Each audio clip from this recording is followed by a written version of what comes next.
Yeah, Justin and I complained a bit about this to him in the first couple episodes, and he's like, well, what's your problem?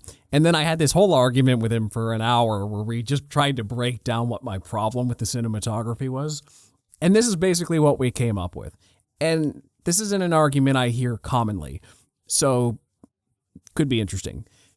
Problem is, in traditional cinema, you're dealing with light and darkness in a different way than you are in with the volume. In basically every production that's ever been made before the volume, you're working in a closed studio.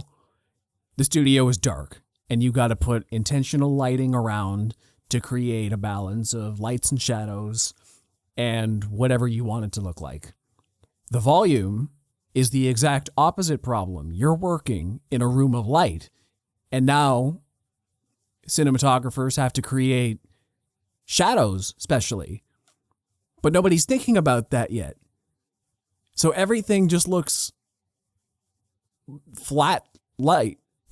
It all just looks like flat light. There's no style to it. There's no stylistic use of light and shadows on volume productions. Granted, with Ahsoka, they finally found a way to make it not look like muddy garbage. It actually looks really good. I think this is the best the volume has ever looked.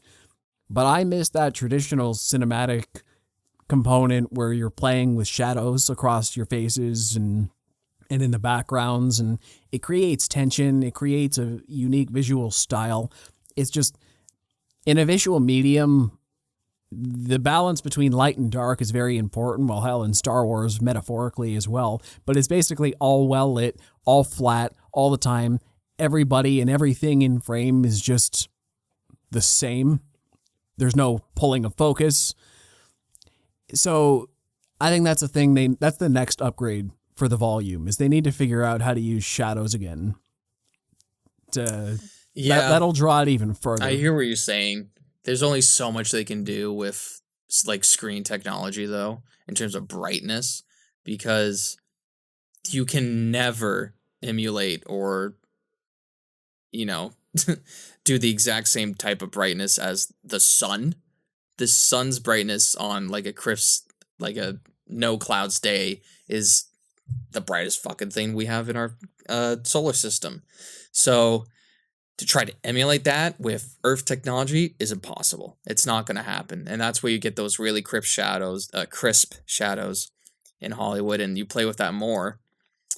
And when you try to emulate that on the volume, everything is the exact same level of brightness.